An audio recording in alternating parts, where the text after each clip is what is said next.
Okay. It's doing something.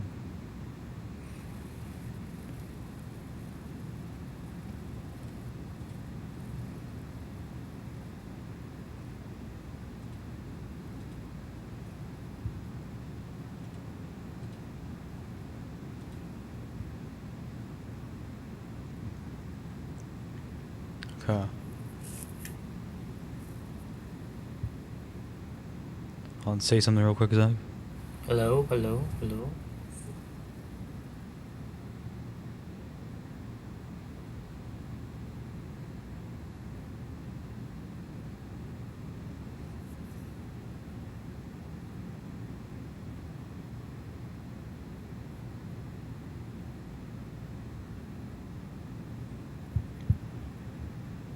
Okay. There's significant stream delay.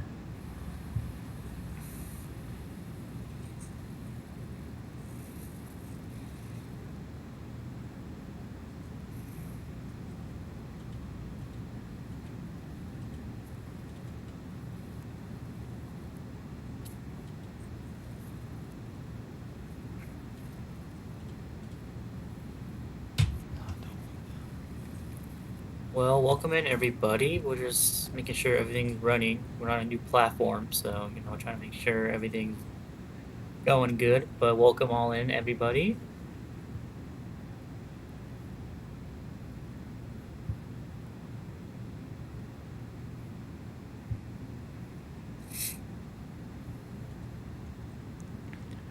Is there a link, Nico, for people to join?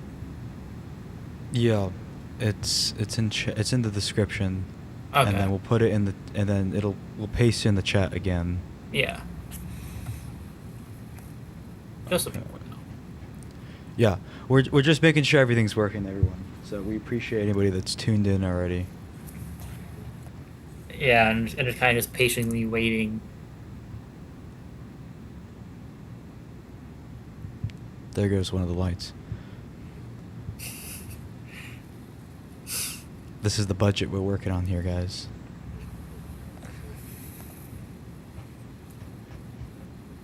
Uh, nope. Oh, no, no, no, no, no, no.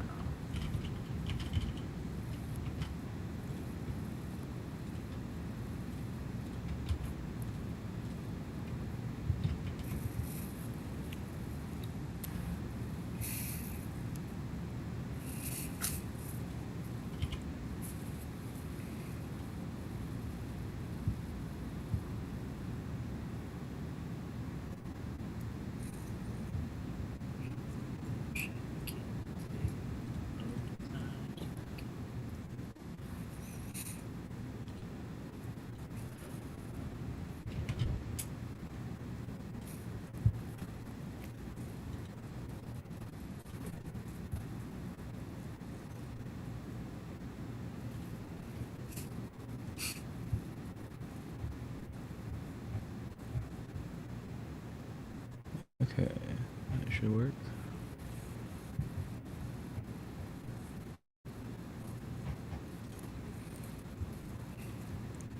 This, I'm trying to.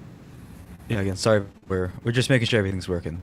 So we're just trying to make sure everything's properly set up, and I only have one monitor, so I'm trying to flip between a phone and split screen mode on a monitor, making sure Yeah. everything's working.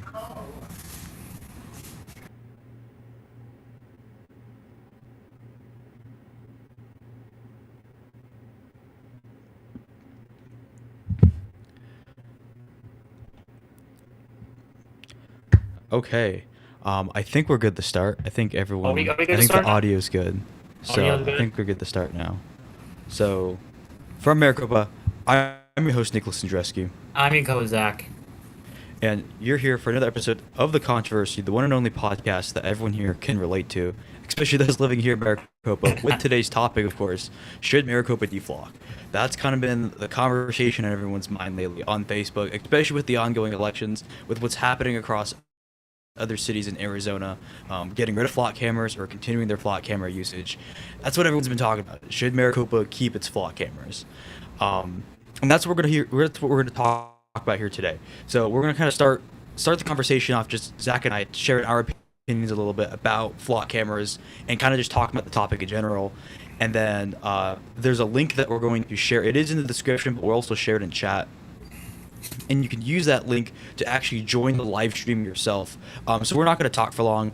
We're just going to do a short segment here. But once that link is in there, all you need is a microphone. You don't need to have a camera or anything like that. But you'll be able to join the live stream and just share your thoughts on flock cameras, whether we should keep them, we should get rid of flock cameras. And then we're just gonna go from there. So before we start though, today's video is sponsored by Marketing Coordinators. All their information will be in the description down below. They provide custom graphics to full high-level websites, providing creative solutions that make real estate professionals and small businesses stand out.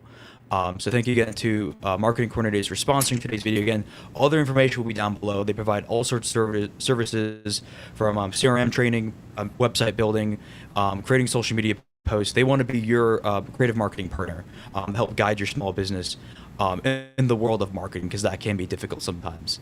So kind of just starting off here on flock cameras, should Maricopa DeFlock? Interestingly enough, at least from what I've seen, this is actually a pretty split issue. I haven't, especially on Facebook, usually, at least in my opinion, usually you see like a majority of people championing one position in the Facebook comments in the Maricopa Facebook group. But I think the flock camera debate is actually, there's a decent split. And again, this is only what we see it on Facebook. So obviously the people on Facebook only represent a fraction of the like 80,000 people that live here in Maricopa. So it may not be fully representative of everybody that lives in Maricopa. But I would say it's an even debate of about 50-50 of a decent chunk of people who support flock camera usage, but also another people who don't want flock cameras in Maricopa at all. And so that's what we're going to decipher today. So I'm going to start I want to think about the bigger picture of flock cameras, and that's kind of where I see flock cameras is. Flock cameras on this larger scale. People talk about whether or not we should just utilize flock cameras. And there's a lack of stasis sometimes when we're talking about flock cameras, because there's different types of flock cameras and what people are referring to. Especially people who defend flock cameras. Some people who defend flock cameras are referring to just the basic flock camera, the one that merely scans a license plate, saves that as a data point, and that's it. But a lot of the people who are pushing back on flock cameras, the version they're referring to is anything with AI in it, anything that's constantly watching people, taking pictures, tracking people walking, anything more than just cars, anything with some kind of smart intelligence that's tracking that data. I don't know the ins and outs of flock cameras. I don't know how flock cameras differ in features, and what tools are available to them.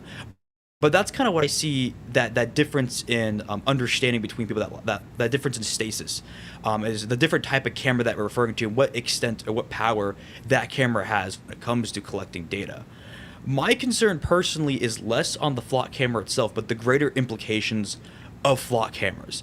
And what I mean by that is the actual collection of the data. So regardless of the type of flock camera that is being used, whether it's just a basic license plate reader or it generally has AI in it, in its constant recording or taking videos or photos of everything, the concern for me is the data that's being collected. Because let's just say it's just cars. Let's just focus on cars right now. The license plate reader scans the car.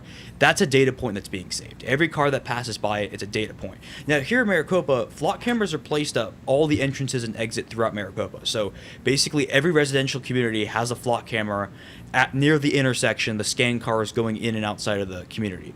There are flock cameras on pretty much all the roads leading into and out of Maricopa, most prominently like the one on Casa Grande Highway, that flock camera as you're heading out of Maricopa.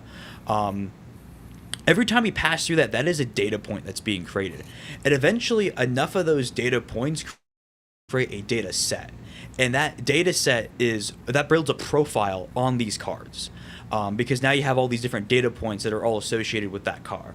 And the problem then becomes, what do they do with that data set? The data point is one thing. If they're looking for a license plate, they type it up into a database like, okay, cool.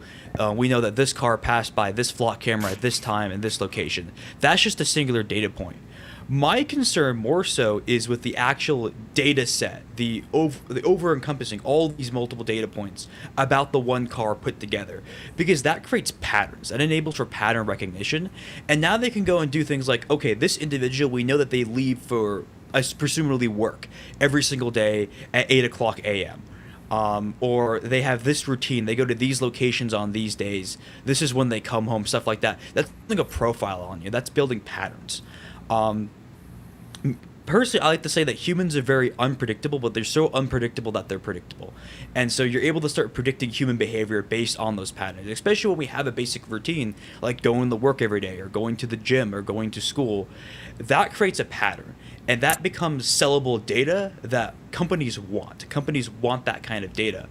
But it's also patterns that the government can then also look at and recognize and build that profile based on individuals. Now, is that what they're doing here in Maricopa today?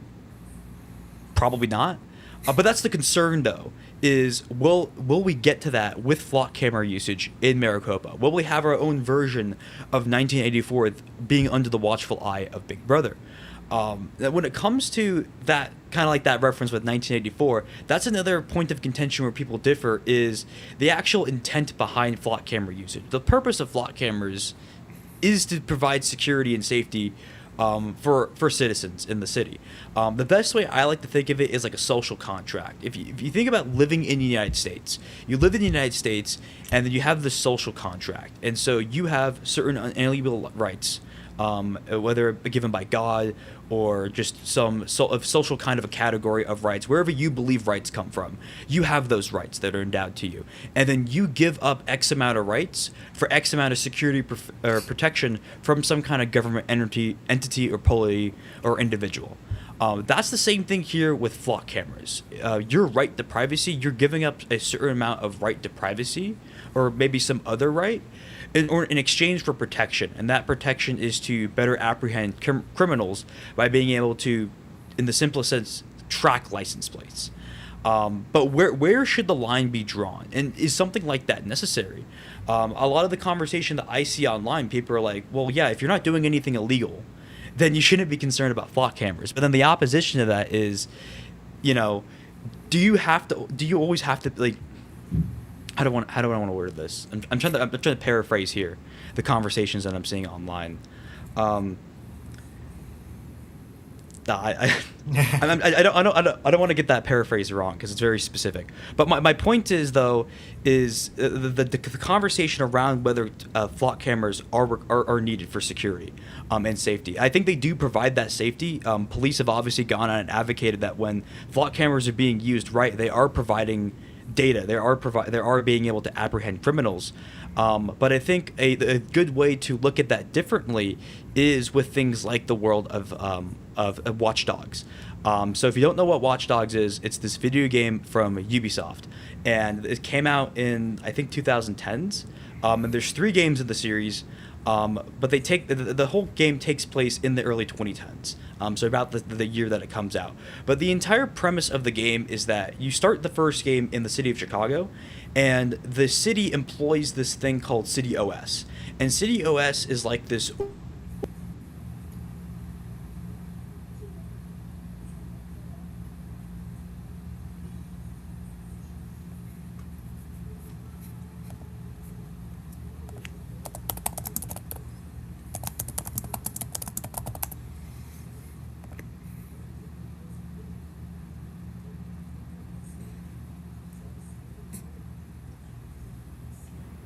Can you hear me now? Yeah, I can hear you. Okay. Okay. I don't know what happened to my microphone there. I don't know why it stopped recording.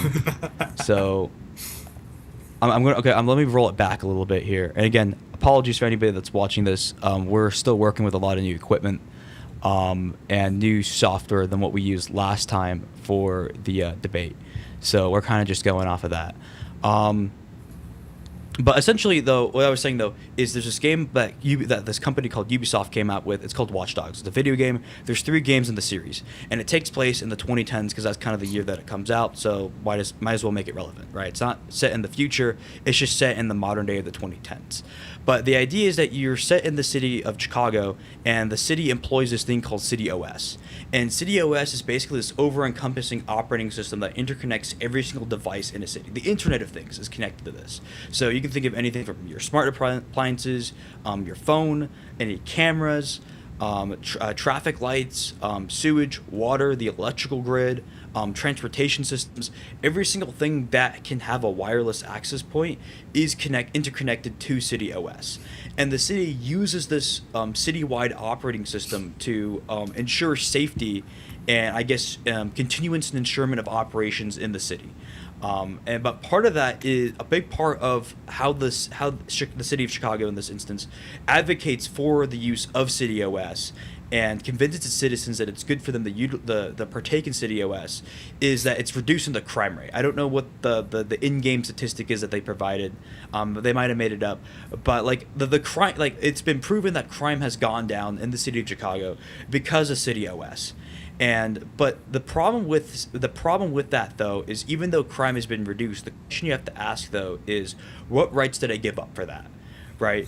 In the game with CityOS, there are cameras everywhere, and those patterns built everywhere. So part of this game is that you're this hacker that has access into CityOS, and you have access to the data is being collected.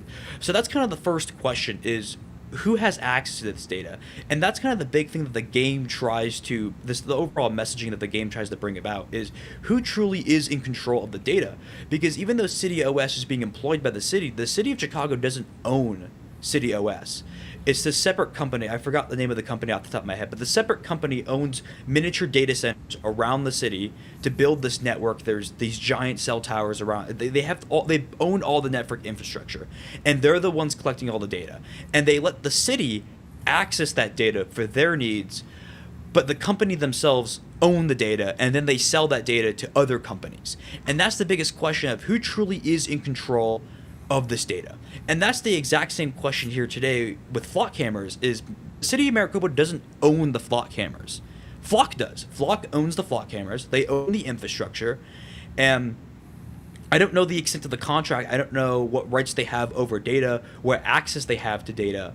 But maybe they can have some claim of possession over data, maybe not. I don't know the legality of how much Flock has control over data.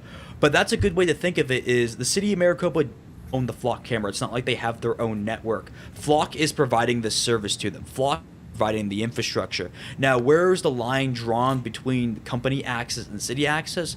That I don't know.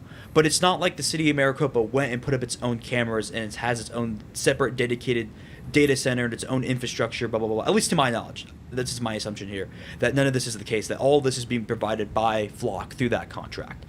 And in the world of Watch Dogs, the problem that we see here are these data collection points, these profiles being built to people over time, and all sorts of data is being collected. Well, one of the things that they show you in this game is that there's a camera in the trash can, and the trash can is not only tracking who is walking by the trash can, throwing away items into the trash can, what items are being thrown into the trash can, and who threw away the item. Each of those were different data points. You had a data point on who is the individual, you had a data point on whether the individual interacted with the trash can or not, and then you have a data point on what was thrown away in the trash can. That's three different data points that you have right there that you put together to form a data set, and now you have a profile on this individual, and that's sellable data to these other companies.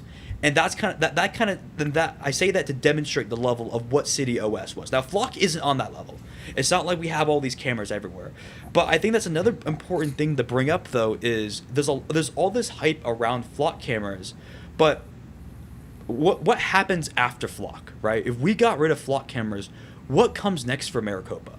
You know, is maybe hear me out, right? What if Flock cameras are being integrated into society? You have all this pushback on Flock cameras. We get rid of Flock cameras, but now companies know where the limits are on cameras and data collection. They know, okay, cool, we can't do license plate readers, but everything else that we have though is okay, and people are okay with that, right? Because the problem here is, if you if you don't have an issue with flock cameras, and again, even if we took flock cameras in good faith and assume there was nothing wrong with flock cameras, right? But if you didn't cite concern about flock cameras and keep companies and politicians on their toes about how you have a right to privacy and you want to make sure data is being collected, if you just ignored it and let nothing happen, now you're coexisting, you're becoming desensitized to flock cameras, and now it's another thing that they're able to get away with in society. Even if there is nothing wrong with flock cameras, you should, at least to me, should still have the concern of right to privacy and what is being done with your data.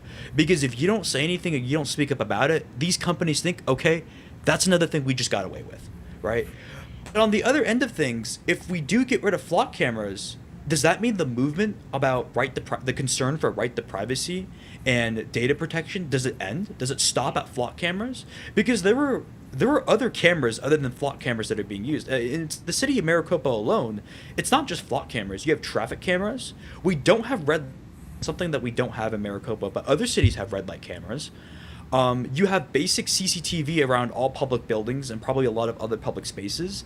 And a big thing too, a lot of people have Ring doorbells. I think one of the things that Ring is advertising is being able to connect your Ring camera to this collective network, and for like police to be able to access that and also further use that to stop crime.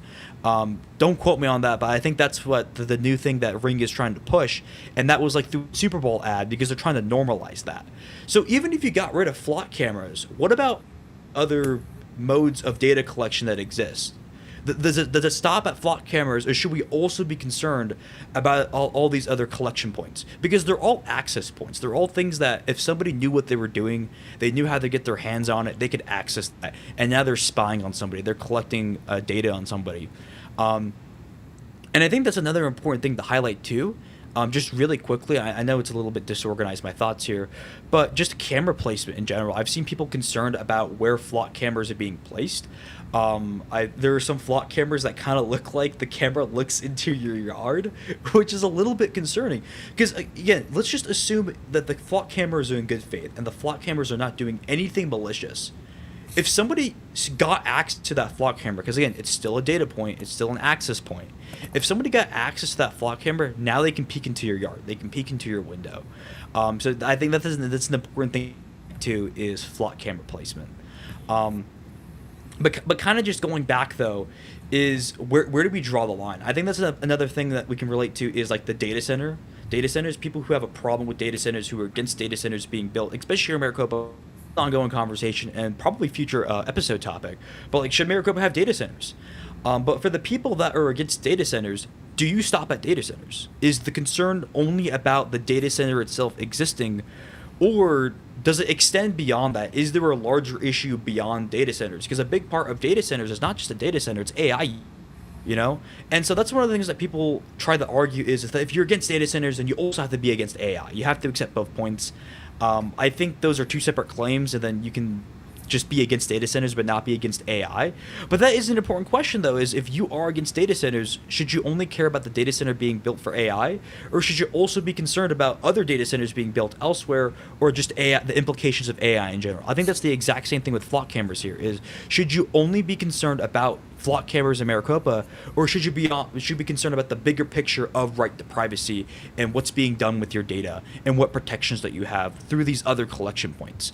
We've had these it's not like cameras are new. Like, cameras aren't a new thing, especially in Maricopa. But what is new is flock cameras. That's the only new thing.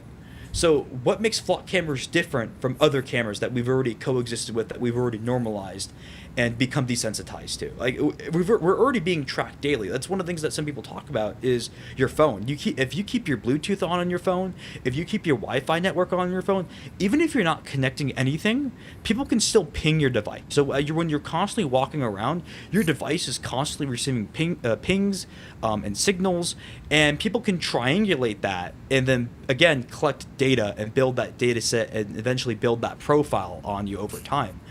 That's the exact same thing with flock cameras here, is if you're okay with if you're against flock cameras, should you also be concerned about, you know, data being collected on your phone, right? Like, does that argument further extend beyond just flock cameras? I think that's just an important thing to talk about, is where do we draw the line on this movement for right to privacy?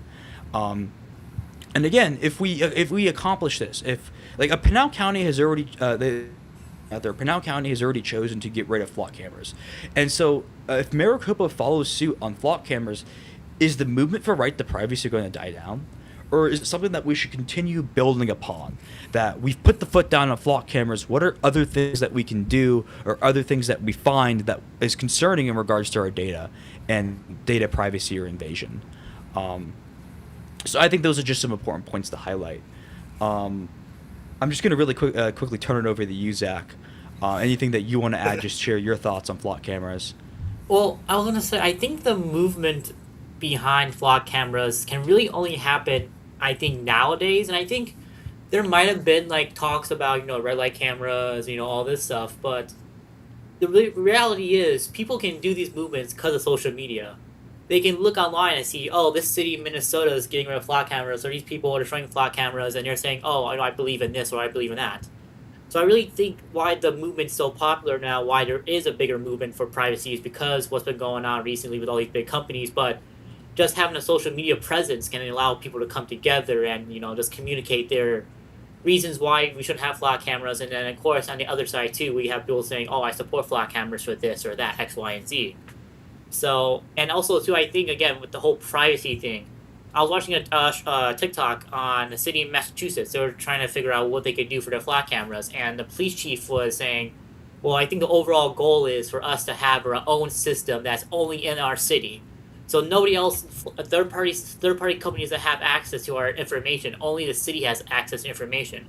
So I think if people are really more concerned about a third party having information, will they be okay with having their city have this information about them? I think that maybe a little more gives them a little more peace of mind, a little more ease that their city that they live in and that the people they vote for can see all this information about them, and not just some random third party company. I don't know where Flock's even located at, but you get the point though. That I think if we have like a city has their own system, I think people would accept that more than having some third party company, some outside contractor coming in, installing their equipment, and basically being able to see all this information about people across the country. No, yeah, for sure. I think you highlighted an important point there, Zach, about is the concern the fact that a third party has access to the data, or again, even if again, I don't know the legal outline of the contract. So Yeah. even if Flock doesn't have access to it at all, is the fact that just a third party owns the infrastructure, owns the cameras, or could potentially have access to that data. That kind of leans into another concern about data breaches, right? We talked about access points. We talked about unwanted actors accessing individual Flock cameras. But what if there was a data breach? What if somebody breached data, accessed that, and now they have access to all these data sets, all this stuff, right? Obviously, the concern then becomes what data exactly is being collected, right? I don't know the extent of what data is being collected aside from like license plates and like the color of the car, anything like that. But if it goes beyond that, then that's concerning, because if that is susceptible to being obtained by some malicious actor, right? Yeah. And that should be the concern as well. So I appreciate you for bringing up that point, Zach. So yeah, it's just an interesting conversation. Especially since what I like most about this topic, this discussion that's going online surrounding Flock cameras, is the amount of people that have stepped in to share their opinions, to share their voice about it, and that has started to extend into civic participation. Obviously, it's an election year. We're getting close to November, so a lot of politicians, especially city council members of Maricopa, have taken up positions about Flock cameras. Some of them have been very vocal about where they stand on Flock cameras and what they intend to do in regards to Flock cameras. Because the people of Maricopa have been very vocal about that on social media, especially on Facebook and the Maricopa Facebook group. And part of that has kind of spawned this movement that's actually going to materialize in real life. I want to pull up the event real quick here. That way we can have the exact details. And I will say this kind of goes to my point I made a little while ago about the social media and how these movements can come about. Yeah, no, for sure. Somebody a while back in August made this post on Facebook talking about how they want to do this anti-flock rally to kind of protest against flock cameras. So the event is actually going to happen on September 1st. It's going to happen outside City Hall before the City Council meeting on that day. Now, the flock cameras are not on the agenda for City Council for that meeting, to my knowledge at least. But what people are trying to do is, one, make it known where they stand on flock cameras, to voice their opinions to their representatives, because, of course, and then I would assume that they're going to attend the meeting, so I'm going to assume some are going to make public comments. Obviously, City Council can't answer questions or share opinions or comment on public comments made by other people, but it's still an opportunity for people to attend and civically participate. And so for anybody watching this, even if whether you're against or for flock cameras, this is a really good opportunity to get involved in local government. It really is. Especially on an issue like flock cameras. You know, it's gotten a lot of people mobilized. A lot of people want to do that civic participation. So, I don't know what the extent of how many people are going to attend this event. Like, what I'm seeing here is 5 confirmed going, 5 are interested. So that's about 10 people. It could be more than that. It could be less than that. It could just be one person, or maybe maybe it never happens, right? That's something I think we're going to try to cover on the controversy. I'm going to try to go there in person and see if I can interview some of the individuals there, give them that opportunity to kind of share their opinions on our platform. I did try to invite the person who made the original post talking about doing this anti-flock rally. I didn't receive any message back from them, unfortunately, but maybe I'll see them there and we could set up some kind of a separate interview after that. But there's an anti-flock rally that is going to be happening at City Hall. Now, whether that's going to trigger counter protesters to those protesters, that I don't know. I don't know if the people who support are willing to be as civically active beyond just sharing their comment sections of Facebook. And so I think that's an important thing to note is if you do support flock cameras, and you believe that there aren't any concern with them and that they do good for society, make your voice known. You know, go to the flock rally, or at the very least attend the City Council meeting and then share that during your public comment, right? Because that's one of the things that we see here in Maricopa is the loud minority. Right, you have the people on the Facebook comment sections who are very loud, very vocal, sharing their opinions. That may or may not be representative of the entirety of Maricopa. But I've seen the city council members and city council candidates firsthand on how they respond to this on Facebook, and they take it very seriously. They see a couple comments about an issue, and now all of a sudden they think it's the biggest thing in the world, that it's like on national television, everyone's talking about it. They treat it like it's the equivalent of like high school gossip or high school drama, right? And I think that's the funniest thing is I see a lot of politicians here in Maricopa treat Facebook like it's high school. They hear one rumor, somebody spreading gossip, somebody talk about behind someone's back, and they immediately assume, oh no, everybody in the school suddenly knows about this. I need to address it. I need to do something about it. I need to take a stance on it. I need to comment on this, right? But usually it's not like that. Usually like 5 people saw it or heard about it, you know? Or in Maricopa's case, maybe 100 people on Facebook saw it, but you still got the other 80,000 people in Maricopa. It might be less. I don't know what the actual population of Maricopa is currently. Can we get a fact checked on that? But my point is, though, is the way they treat Facebook is they see the 100 people in their comment section, or I've even seen it with 5 people in the comment section, right? And it's usually repeat people. It's the same people every single time that are very vocal about their opinion. Now, and again, there's nothing wrong with that. You know, you're taking time out of your day, you're making your opinion known, and you're sharing that.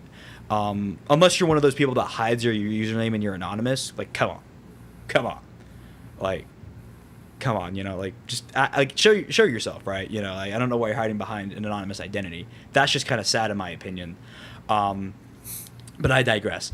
Point is, though, is that they see these 5 repeat people in their comment section, and then they think to themselves, like, this is an issue. I need to do something about it, right? But it might not actually be representative of the entire population here in Maricopa. But it's just a funny thing that happens on Facebook because that's their immediate exposure. That's what they see, and I think it's just some kind of psychological effect that makes them think that it's spreading like wildfire, and it's high school drama that they need to address something about it, you know?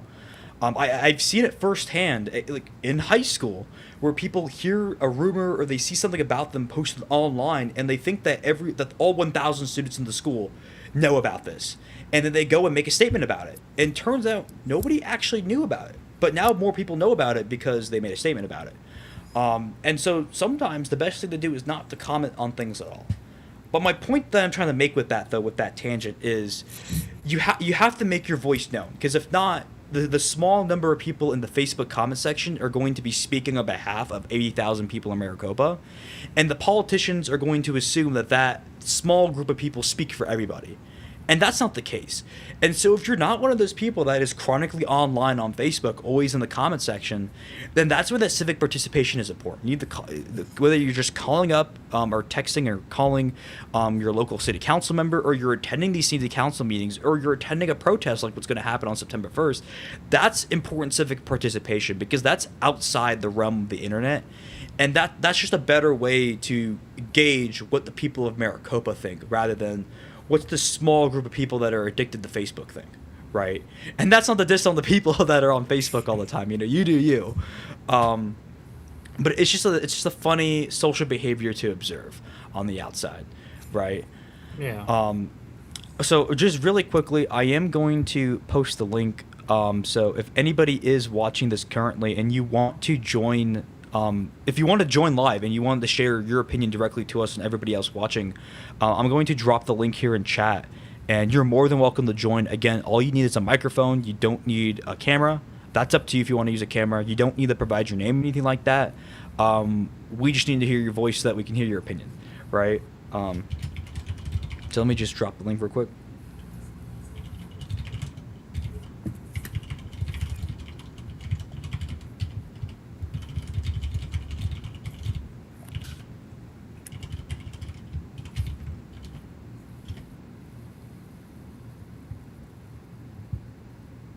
And then I'm going to activate this banner real quick. When we have that. So, yeah, if somebody is watching this, we appreciate you for watching. Hopefully it's not just myself and Zach logged into the stream. But if you want to share your opinion, or ask us questions, if you disagree with something that we said, or you have questions for us, you're more than welcome to either leave that in the comments, or feel free to join the stream using that link. And then if you pop up here, I'll try to add you in. And so I'll just give that a little time here to give myself a breather. I know, you talked for a lot today. Yeah. And to give you guys time to log in. I don't know if you want to make an account, if you're an accountant person. Make sure everything's okay.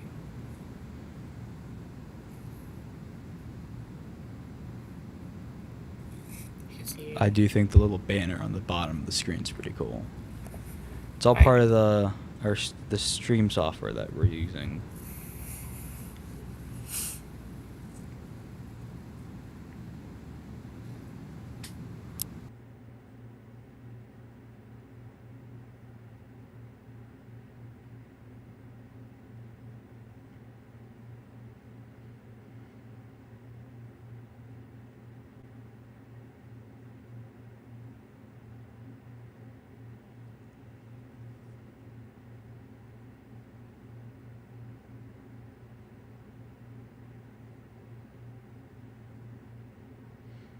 Again, sir, if anybody just joined, I posted a link in chat if you want to join this stream and just share your opinion or ask us questions, anything like that. Just speak your mind.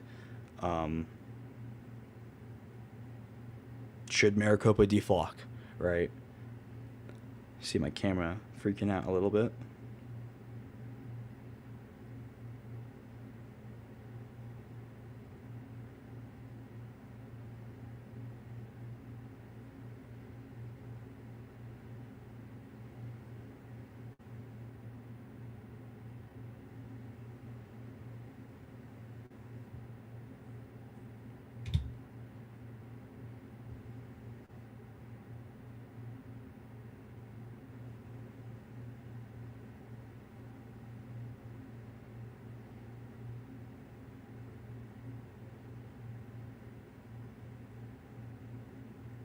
really need a second monitor. This will make all this easier.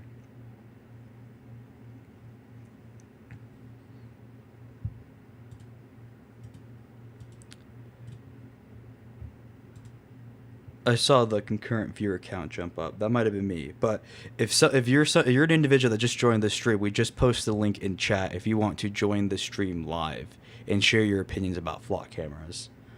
Um, if not, we'll just pick up the conversation a little more afterwards if no one joins. But I just wanted to give people that opportunity if they wanted to join the stream and share their opinions.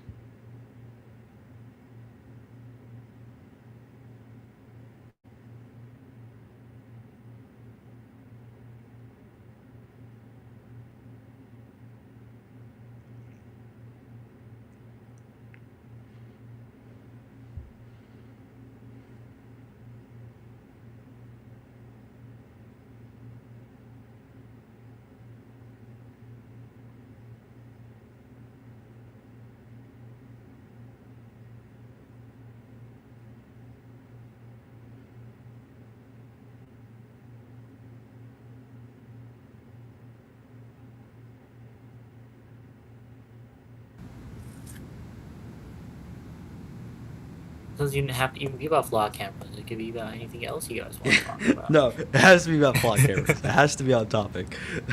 Well, I was going to say it could be anything else about the city of Maricopa. If somebody doesn't have anything about flock cameras, but has something else that we could talk about too, because maybe not everybody wants to talk about flock cameras. Maybe people just want to listen to us. It could be something about Maricopa as well. But flock cameras or Maricopa, it can't be anything else. You can't ask us what our favorite food is, like what our favorite movie is, or what we think about world politics. It has to be about Maricopa, or it has to be about flock cameras.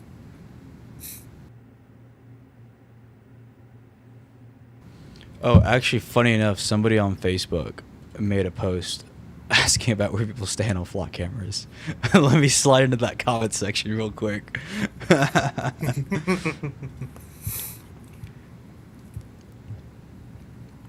But yeah, the link is there for people that wanna speak.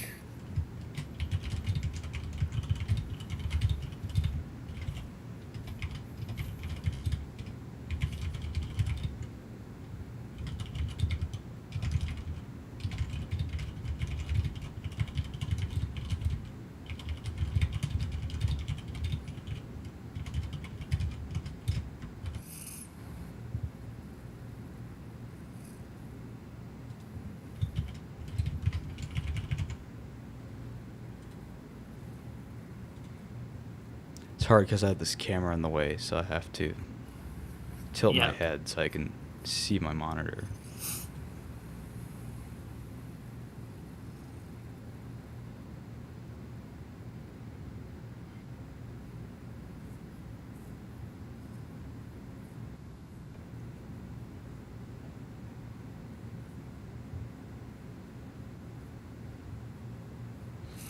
Yeah, the post was that what the person posted was that all flock cameras in Tempe have been covered, and so they're often no longer collecting data.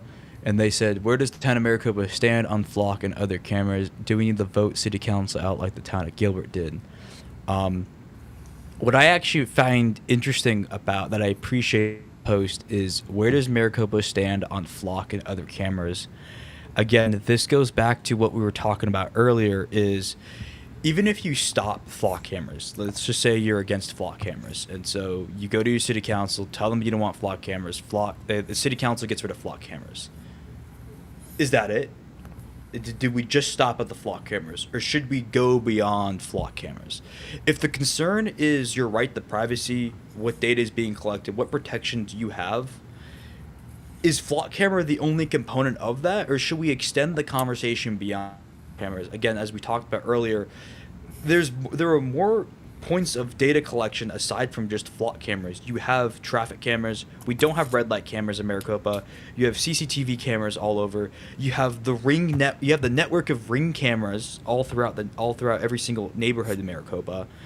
Should those also be areas of concern because those are also all have the potential for collecting data or have the potential to turn into an access point for a malicious actor? Or is it just flock cameras that we're concerned about? So I appreciate this individual for highlighting that. I think it's an important question. Is the concern just flock cameras in and of themselves, or is it this bigger picture conversation of right to privacy and protection of your own personal data?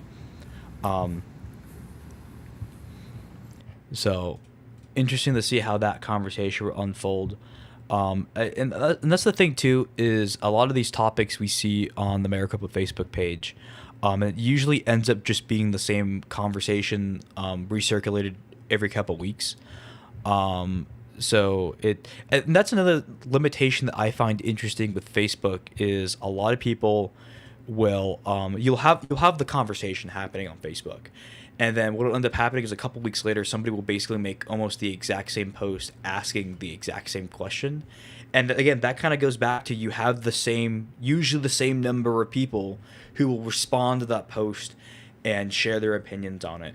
And normally that will also that'll bring new people who have not chimed into the conversation before. But then unfortunately, there's another thing too, is that you'll see a lot of repeat arguments being made. And so it's an important question of when does the conversation no longer become constructive, right? What if we've lost the plot, essentially, for my Gen Zers out there, right? When have we lost the plot? I had to make that reference, but no 6-7. No, we're not. We don't do that here now. Oh, but we have a higher standard of Gen Z lingo that we got the 6-7 reference. No offense. I will say though, the Maricopa Facebook group, I was trying to share the post about the stream today, and I was trying to share it to the group saying, "Hey, we're live. You want?" And not that it got censored. I think it's Facebook. It got marked as it needs to get its pending review from admins, which is weird because I am an accepted member of the Maricopa Facebook group. I have been in it before. And then for whatever reason now, this post is subject to approval. And knowing the admins on the Maricopa Facebook group, they're probably not going to look at it.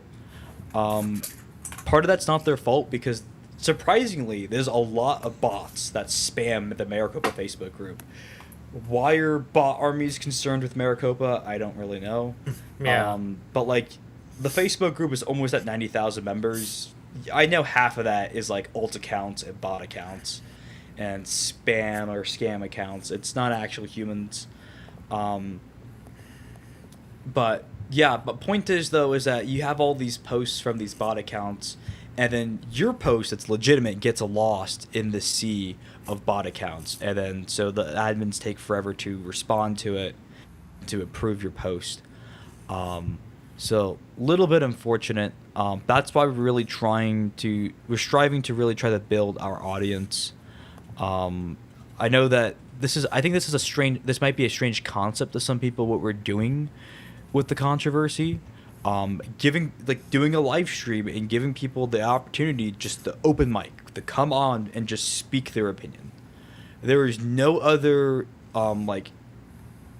independent media or journalism here in Maricopa that gives you that opportunity, that at least ease of an opportunity. I mean, you can write a letter to the editor in Maricopa, but you can't but it has to go through an editor. They'll read through it. I don't know if they can censor your message. Well, my point is that what we're trying to do here is talk about these controversial topics and give people a space to share their opinions. Maybe we'll do a part 2 of this if we end up seeing enough people on our Facebook accounts or who we interact with who maybe want to come on and share their opinions. We'll either do separate interviews or maybe we'll just do a second stream of this. Again, for anybody watching this, we're really just trying to we're trying to make a name for ourselves with this podcast and with the controversy. And so we only have 21 followers on the Facebook, which huge thank you to our 21 followers. 204 followers on the Instagram, but that's a lot left over from when we ran this podcast in high school. For those of you that don't know, we did this podcast back in high school, and now we're bringing back that podcast. Um,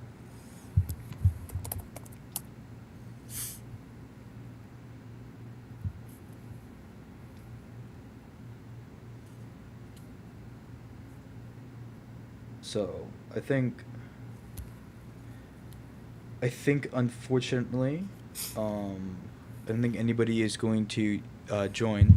Unless I did see the tick counter go up. For those, if anybody that just joined, if you want to join the stream and share your opinions at Flock Cameras, use the link in the comment section. If you have any questions or can't access the link, let me know in the comments.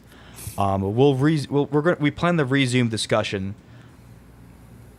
Thank you, Sinister C. Maricopa should deflock. Do you want to expand upon that? If not, that's fine. But the part of we're timing with this conversation here, Zach and I just shared about our opinions earlier on Flock Cameras. But if you yourself want to join the stream here and just have a conversation, ask us questions, or just share your opinion about Flock Cameras, please feel free to do so. You just need a microphone. You don't need to have a camera. If not, no worries. We'll resume the discussion here in a little bit. But I just wanted to give an opportunity for anybody that's tuning in if they wanted to join the stream. Again, if it's not working, just let me know. We can try to troubleshoot that. We're working with a new software here.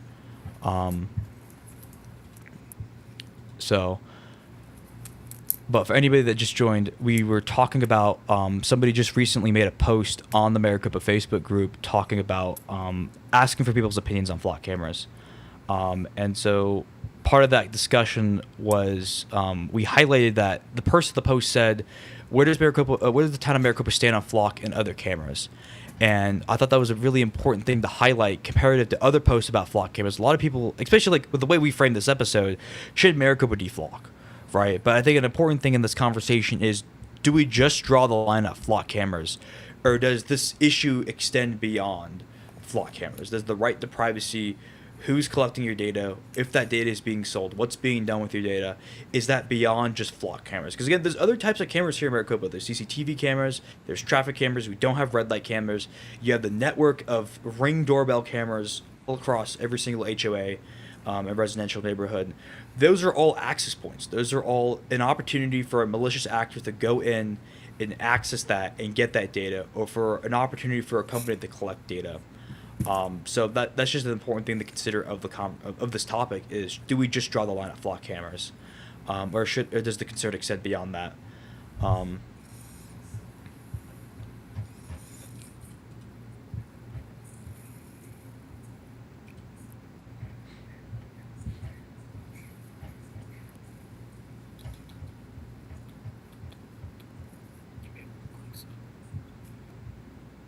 Yeah, I just think for a lot of people, it's just a privacy issue. Yeah.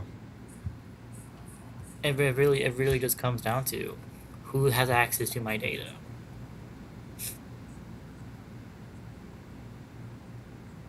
And I think it's just a very interesting topic because when you go on different websites and everything, you have the accept cookies thing and all like that. So you're with the Flock cameras, you're basically accepting like the cookies. Like they can collect your data. But yeah, you're not like having like thing on there saying, oh, do you accept this? But like, yeah, like I was saying earlier with the social contract, you're giving up something for security in return. I mean, I was in my internal world politics class, and we're asking like, why do people live in countries, or like why do people live together? And it's like, well, you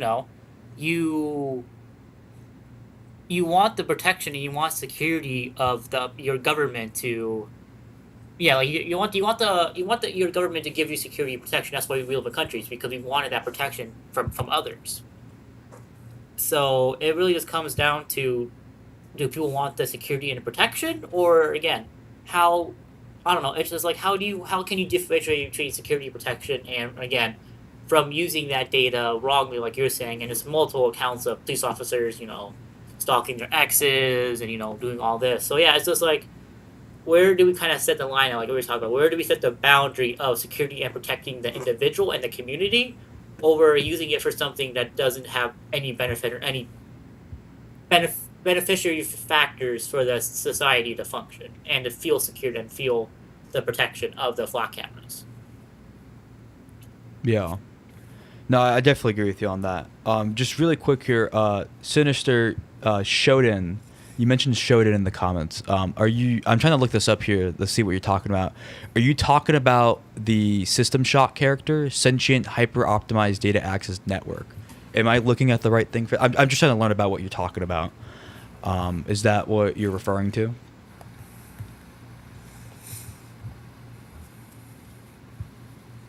And while we wait for a response in the comments, again, anybody that just tuned in, if you want to share your opinion about flock cameras, feel free to either do so in the comments or use the link in the description or what I provided in the comments. If you use that link, you can actually join us live here in the studio to share your opinion. All you need is a microphone. You don't need a camera.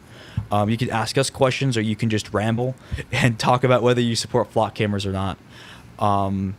We're just trying to provide a platform for people to share their opinions, and talk about these controversial issues here in Maricopa beyond just the Facebook comment section. But assuming what you're referring to as Shodan, Sinister, is the System Shock character, this goes back to what we were talking about earlier with the video game. Okay, cool. Yeah, the Network of Things site that lets people browse unsecure IoT devices from nanny cams to Wi-Fi cameras and okay, cool.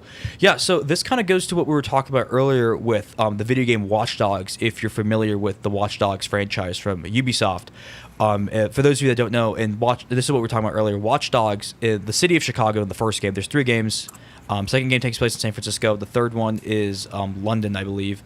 In the city of Chicago, they have this thing called City OS. And City OS is this over-encompassing operating system for the Internet of Things. Every single IoT device in a city is connected to this network, interconnected, whether it's phones, cellular networks, traffic lights, cameras, electrical systems, water systems, transportation systems.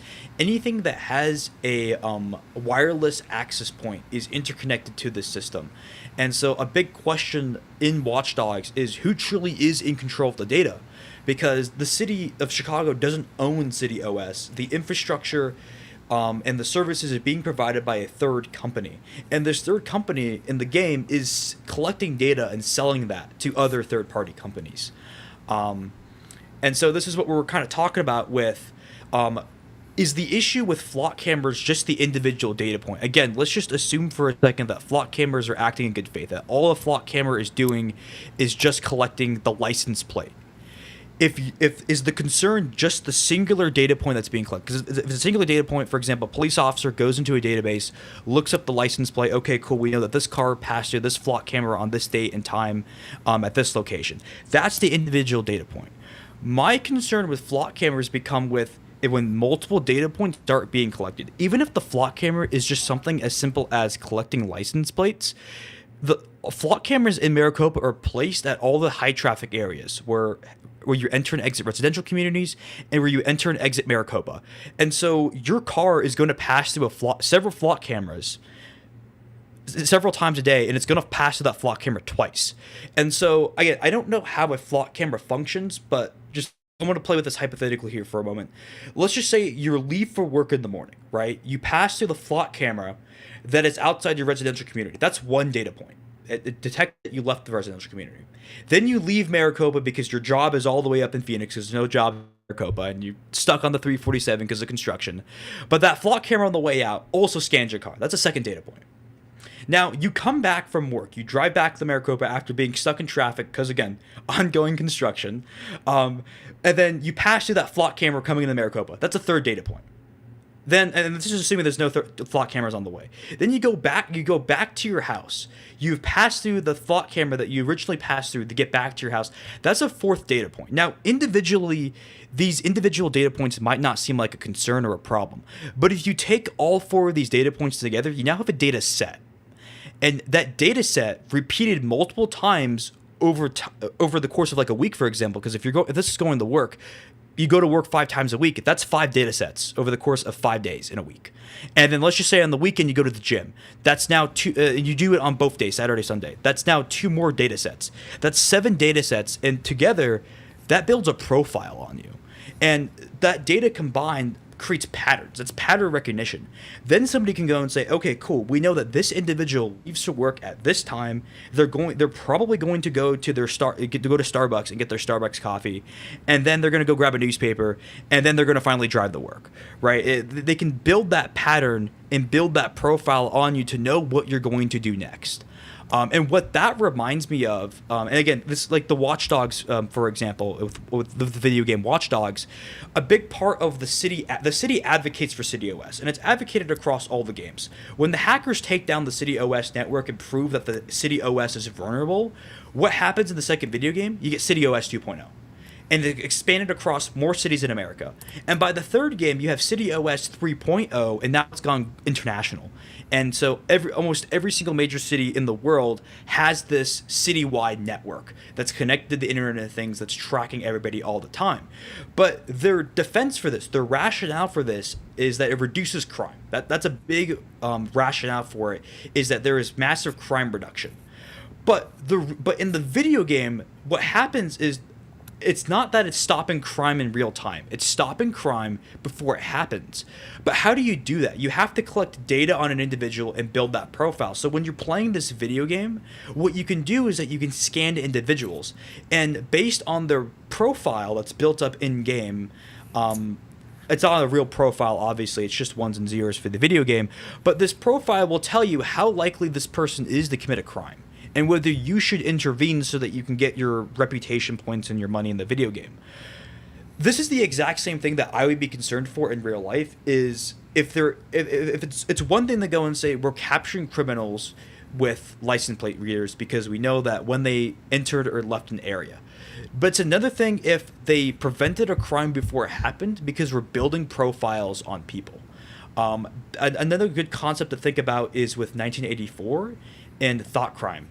Right, a big part of thought crime is that you have thought wrongly about the party, or you've attempted to think wrongly in your head, but you actually haven't done anything in real life. It was all in your head, but you've already committed thought crime, and now the party's going to come after you and arrest you and, I guess, execute or torture you.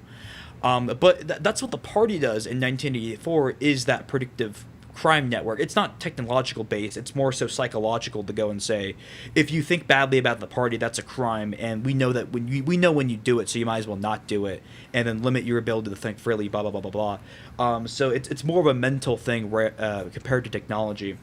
But that's what I think of here, Sinister. When you brought up Shodan here, that's what I think of, is like a game like Watch Dogs.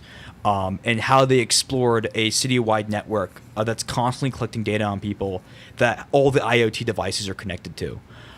Is who is in control of that data, what is being done with that data, and is there enough of a rational basis to defend it? You know, if yes, the rational basis is that it reduces crime, but is that enough of a reason to give up our right to privacy?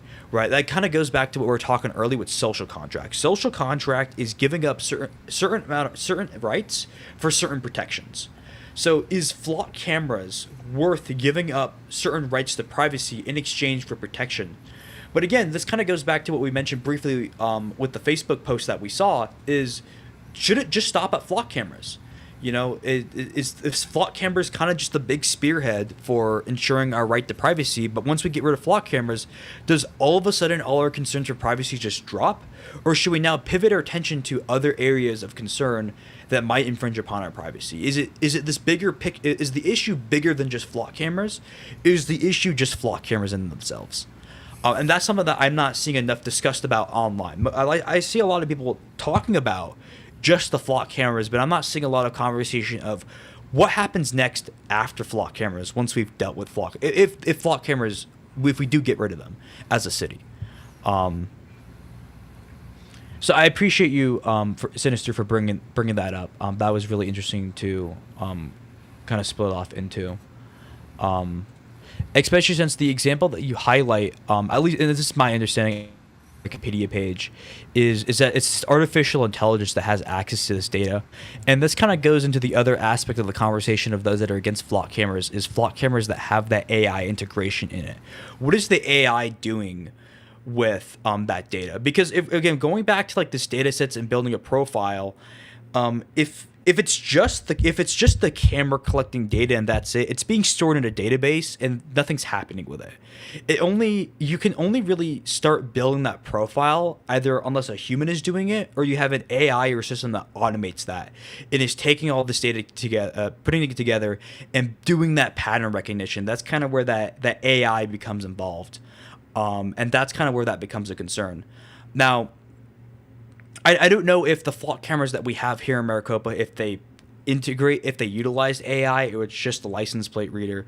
But that is something that people are talking about online. And that's where part of the concern comes from is I don't want a camera that uses AI because that's where we're taking those data sets and we're turning it into a profile because that's where that pattern recognition comes in. They're building that history of the individuals.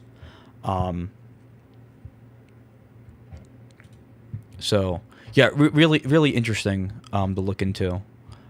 So thank you, Sinister, for sharing that in the comments.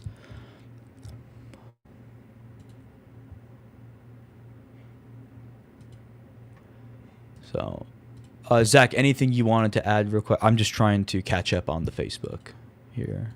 Some people are commenting on the post.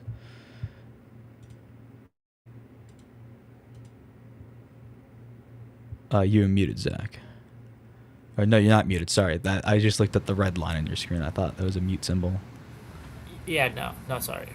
Yeah, I think adding AI into the whole fray brings up more moral and ethical issues and problems with it that I think anybody, not anybody, but I think most people would see as why should we have AI have control of this data? Because, it's not a person, and yeah, I know it's not a person, but like, how am I trying to phrase this? With the AI, I'm trying to word this. Again, with the AI, are you training the AI like you're saying, like with the data and the data sets, or like what are you trying to do with the AI at the end of the day? That kind of makes sense. Like, what are they trying to use the AI for? Are they using it for, trying to get stuff out of it? Or are they training it to make it more advanced and more knowledgeable? Like, what are they trying to do with the AI at the end of the day? And again, I think it could bring out a lot of moral and ethical stuff. Because, yeah, a person having access to other people's data, that's a little bit different than having AI having access to all that information about somebody. Or a whole community, or a whole city. Compared to if a human had that same type of access. Because we understand the moral and ethical issues and problems with that. AI doesn't understand that at all unless you train the AI to understand the morals and ethical issues that we have with storing data and privacy of others.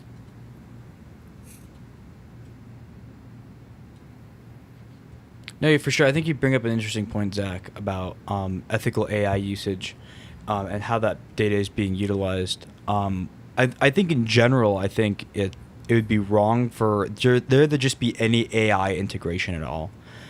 Even if you're just using stripped down data to train some kind of AI, I don't think there should be any AI usage. So, yeah. Like if flock cameras were the stay, and we had to deal with flock cameras, there shouldn't be any AI involved in the flock camera. If there's AI with the flock camera, that's a concern. But then what if there's no AI involved with the flock camera, which is what some people are saying is that it's just a license plate reader? Then is that acceptable, right? So yeah, that's definitely, and that kind of goes back to what we were talking about with stasis. Is some of the people who claim that they're against flock cameras or against it because of the AI component of things, and so I would think that some of their opinions would actually change if there was no AI involved at all, or if they were made aware that the flock cameras in Maricopa don't use AI. Again, I don't know the ins and outs of the flock cameras here. I know there are people online that have dug extensively into the contract that the city has with flock camera, or if not the contract, then like the terms and services of flock. I don't know the ins and outs of that myself.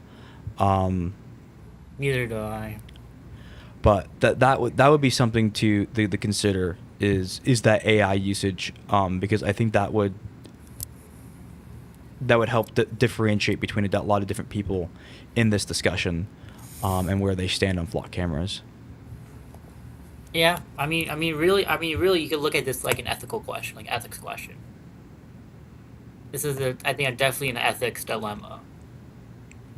Yeah, what is the morality of flock cameras, right? What is the morality of flock cameras? Are flock cameras moral or immoral? Is it the flock camera themselves, or is it the act of the flock camera collecting data, or is it what kind of data is being collected, or is it how that data is then used after that, right? When you kind of break down the argument and like the line of reasoning into this discussion, there's kind of multiple different angles to attack that, and that's kind of where that gets lost in discussion, especially in these Facebook comment sections. I myself have been reading a lot, and I've talked about this with Zach. I've been reading a lot into Aristotelian virtue ethics, right? And so I don't know if that could be applied to flock cameras, but I could be butchering the word here, but eudaimonia, I think is the word. Human flourishment or human flourishing. Are flock cameras necessary for human flourishing, right? What kind of would it be practically wise for a voter to support flock camera usage, or to support or vote for a representative that supports flock cameras? Or would it be practically wise, the opposite of that, right, to get rid of flock cameras or to vote for somebody who is against flock cameras? Speaking of representatives, just real quick, we haven't posted it yet, but we are doing another city council debate. For those of you that watched our first city council debate, we are doing a second one. It's going to be in September 24th. We plan to have more information posted soon to the socials. But that will probably be one of the questions that comes up again, is flock cameras. I know people have heard it countless times, where city council members stand on flock cameras, but you always have that one person ask, which city council members support flock cameras, which ones are against flock cameras, and what are they going to do about it? So that will probably be a question that we will bring up again.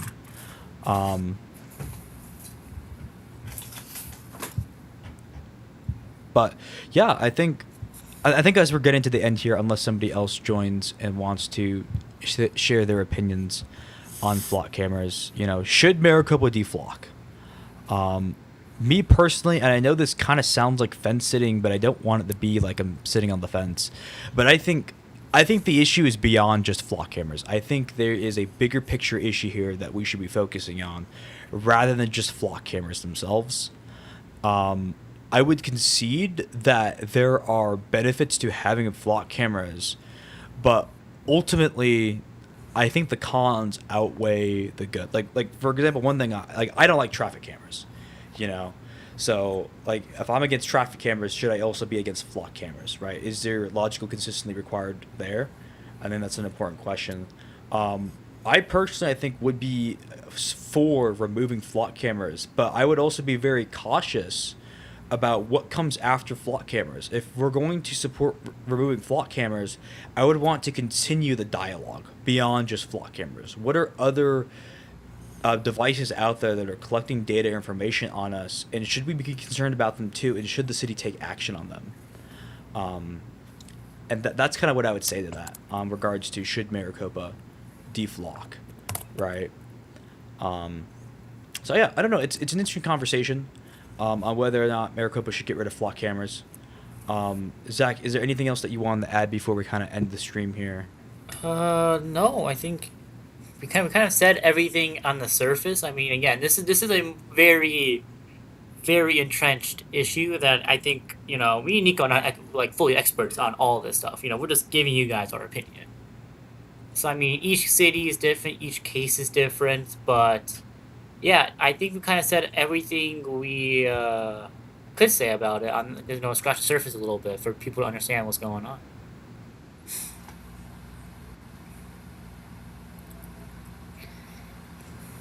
Camera's freaking out again. So I don't know why it keeps doing that. And this is why it's good that we're ending. I think the camera's good. I just saw in the comments, KGP 2871, you said DeFlock. Do you want to further expand upon that? If you just joined, we have a link in the description and a link in the comment section. If you click on that link, you can actually join the stream with us. All you need is a microphone. You don't need a camera. And you can share your thoughts directly about flock cameras. Or you can just put them in the comment section. We're going to wrap up the stream here, but if you wanted to share more about flock cameras and why you think flock cameras should be removed from in Maricopa, please feel free to do so, whether in chat or by joining us here through that link. And if you have any issues with joining, please let me know. We can try to troubleshoot that.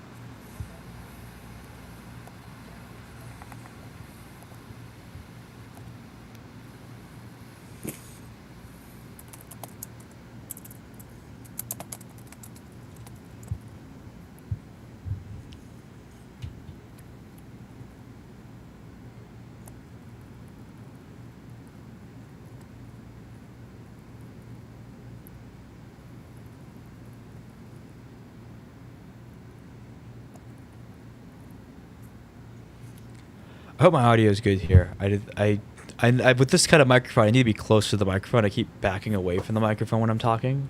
Yeah. So I don't know how the audio is coming in. Okay, I think they left. I don't know. The cat went down. If anyone is watching and you want to share your opinions about flock cameras, whether in chat or live here with us in the studio, please let us know. If not, we're just going to be ending the stream here. I think I've kind of shared all my thoughts about flock cameras, at least for now. This is definitely an interesting discussion. We will definitely probably expand upon it. I wouldn't be surprised if we did a follow-up conversation of this. Again, they're doing the anti-flock rally on September 1st. I'm going to try to attend that. Boots on the ground, microphone, camera, just trying to interview people and get their opinions on that.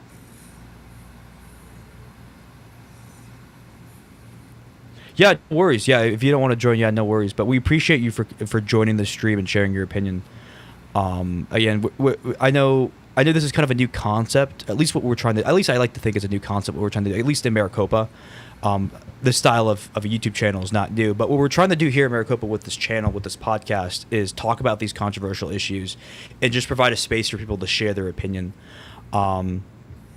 And so that's what Zach did here tonight, was we shared our opinions. But we just wanted to give anybody that opportunity to also voice their opinions about flock cameras. So, yeah, but again, they're doing the anti-flock rally on September 1st at the City Hall. You can find those details in the Maricopa Facebook group. They have created an event. So whether you're for or against flock cameras, show up. You know, I think civic participation is very important. You should let your representatives know where you stand on flock cameras and how they should represent you in city government. I don't think it's on the agenda, flock cameras, but I know that some of the people that are going to attend are probably going to speak during the forum. We ourselves are not involved in this event. It's not we didn't create it, we didn't endorse or anything like that. But we will probably attend and try to interview people, and again, just give them that platform to kind of share their opinions about flock cameras. And who knows, maybe we'll do a follow-up stream to this. Again, I tried reaching out to the person that organized the event. I didn't get a response. But maybe we can do a future interview on that. But yeah, with that, I think that pretty much wraps up this episode on should Maricopa deflocked. Again, we talked extensively about like the bigger picture issue. Does this issue extend beyond just flock cameras? Should we draw the line at flock cameras? Or is the issue bigger than that, with all aspects of right to privacy and protecting your data, right? But yeah, again, special thanks to our sponsor, Marketing Coordinators. Their information, their socials and website are in the description down below. If you own a small business and you need marketing materials for social media, or you need just somebody to help guide you on marketing strategy and how you can really get your small business out there to people, do consider Marketing Coordinators. Again, their information is down below. So thank you for sponsoring this video. So make sure to check them out. But yeah, without further ado, that brings the stream, guys. This is going to be edited much shorter, and then repost the YouTube into our Spotify for anybody that wants to rewatch. So you can rewatch the entire its entirety, but if you just want like the summary Cliff Notes version of the stream, we're going to edit this into a shorter episode and re-upload it to YouTube and Spotify probably by Monday. And then we're also going to take clips from this and then post it onto Facebook. So for anybody that wasn't to watch the full stream today or doesn't want to watch the full stream, we are going to try to trim it down and repost it for anybody to watch, so they can hear the whole conversation. We will have more opportunities like this in the future. If you want to partake in these live streams, we'll probably... I want to do another episode next week. I'm still trying to figure out what our topic's going to be, but it would just be that similar style of Zach and I share our opinions, and then we open the floor up to anybody that's interested in joining and also sharing their thoughts. So yeah, thank you to everybody that tuned in today and watched and listened and shared their opinions in the comment section. Hopefully next time we can get somebody in with a microphone that wants to speak directly to everybody. Today was not that day, and that's totally fine. I know that a lot of people don't know who we are and what we're trying to do here, so we're kind of just trying to start off slow with these episodes and really build that reputation with the community and demonstrate what we stand for and what we're trying to provide to the community through this podcast. So thank you again to everybody that was watching. Truly appreciate you guys supporting this podcast. And then without further ado, from Maricopa, I'm your host, Nicholas Andreski. I'm your co-host, Zach. And you're listening to The Controversy, the podcast you can relate to. Thank you guys for listening.